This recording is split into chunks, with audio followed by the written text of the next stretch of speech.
Este día le voy a hacer una pequeña entrevista de carácter académico en la materia de Derecho Constitucional y quisiera que me ayude, que me dé una postura, conceptos u opiniones de las preguntas que le voy a hacer. Estoy hablando con la licenciada Lucía de Soto, secretaria general de la Universidad Tecnológica.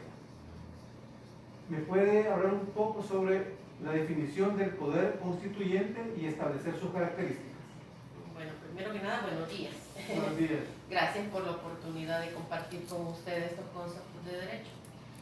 El poder constituyente es un tema muy interesante, ¿verdad?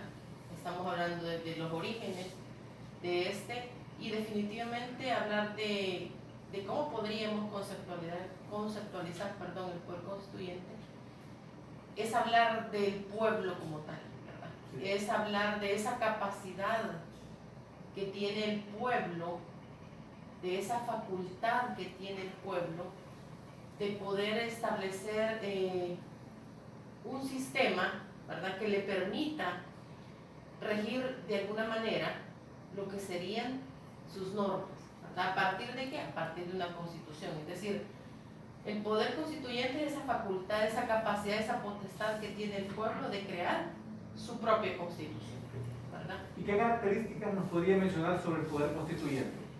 Bueno, el poder constituyente, primero que nada, en razón de que deviene del pueblo, es originario, ¿verdad? Es único, o sea, no hay otro poder que venga directamente del pueblo en sí mismo.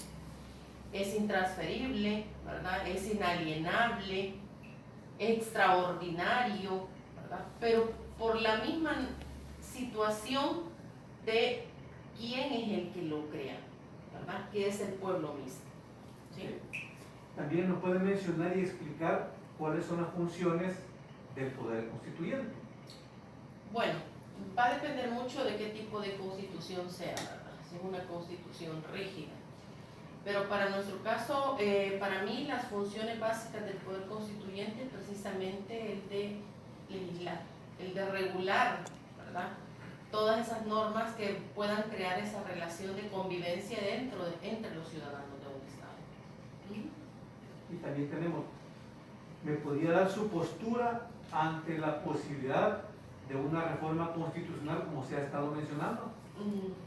Este tema es un poquito amplio, porque va a depender mucho de qué parte de la Constitución estemos hablando que se pretende reformar, ¿verdad? Ahorita, por el momento político que estamos viviendo, está hablando de reforma el órgano ejecutivo, el órgano legislativo se está oponiendo, ¿verdad? Sin embargo, sabemos que para poder hablar de un cambio total de la Constitución, todo va a quedar ahí dentro de la misma asamblea. O sea, tiene que aprobarlo esta y la que viene, lo cual ya no se va a hacer, ¿verdad? Hablar de reforma es algo como más práctico, porque se puede hacer sin necesidad de esperar otra asamblea.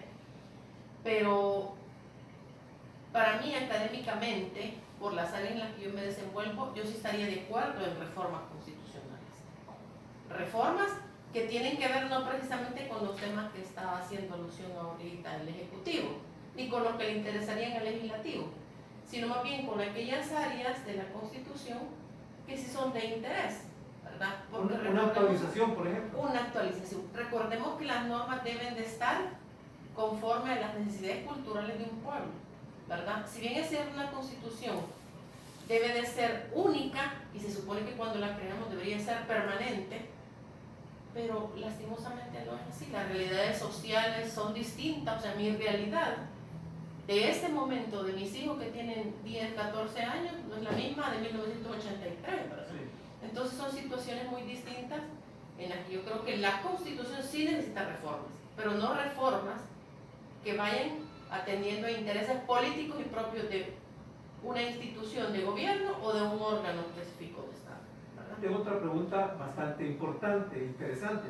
¿Qué piensa usted del irrespeto a la Constitución por un funcionario público?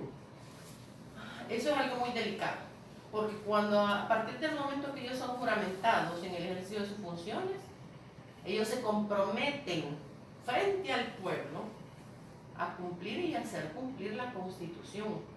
O sea, aquí no estamos hablando de una promesa con la autoridad que los embiste de esa potestad, ¿verdad? O de esas funciones. Estamos hablando de que cuando ellos son juramentados para el ejercicio de un cargo, lo hacen no con la persona, sino con el pueblo mismo. Entonces, cuando ellos obviamente realizan esas acciones en contra de la Constitución, yo no sé quién pretende que están engañando, ¿verdad? Porque eso es obvio y es notable. Sin embargo, para mí eso es algo muy delicado y debería de ser tomado en cuenta, ¿verdad? No solamente la capacidad de la persona, sino también el cumplimiento estricto de la norma. Es correcto. Entonces, hablando del poder constituyente, ¿nos puede hablar usted cuál es la naturaleza de ese poder constituyente? Bueno, la naturaleza del poder constituyente va a depender mucho de dónde lo veamos, ¿verdad? Puede ser que nosotros lo veamos como parte de las normas, y si lo vemos como un sistema normativo estrictamente, porque estamos hablando de la Constitución, que es donde recae ese poder constituyente, bueno, entonces vamos a decir que si son normas, es ámbito jurídico, entonces es una ciencia, producto y estudio del derecho. Pero si nosotros vemos el poder constituyente más allá de eso, de una norma, y lo vemos como algo extra, como algo superior, ¿verdad? Políticamente hablando, podríamos decir entonces que su naturaleza es, tal como lo acabo de mencionar, de índole político. Y entonces ya no lo estudiaría solamente el derecho, sino también las ciencias políticas. Y de hecho, esta naturaleza es como la que más frecuentemente encontramos dentro de los autores, ¿verdad? Porque, pues obviamente, el poder constituyente no se queda únicamente a nivel de estudio de nosotros, los estudios del derecho. Vemos como los grandes políticos, los políticos en general, andan involucrados, analizando y estudiando este tema, ¿verdad? Sí, muchas gracias. Y para finalizar, ¿cuándo surge el poder constituyente? Bueno, aquí es un poquito hablar de historia, hablar de la Revolución Francesa, ¿verdad? Sin embargo, yo le voy a decir algo muy sencillo. Para mí el poder constituyente surge cuando el pueblo lo necesita.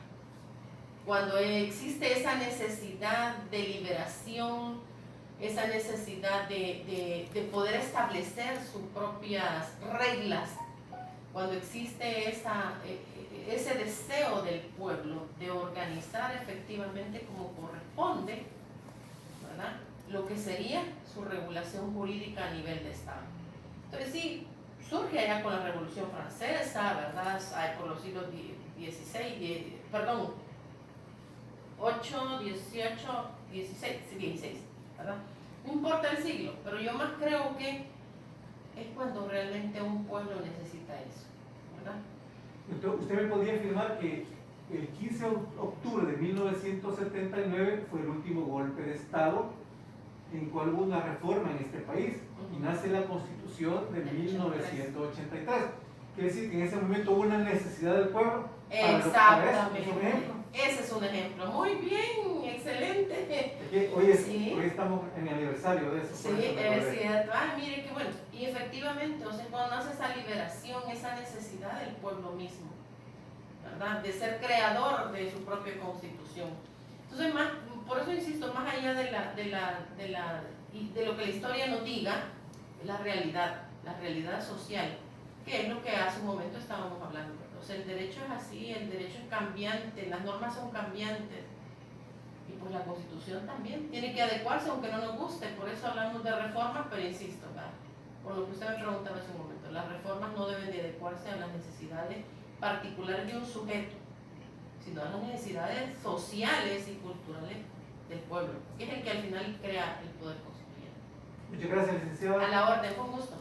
Acabo de terminar la entrevista con la licenciada Lucía de Soto, que además de ser secretaria general de la Universidad Tecnológica, es docente de nuestra gran universidad. Muchas gracias. A la orden, gracias. Gracias.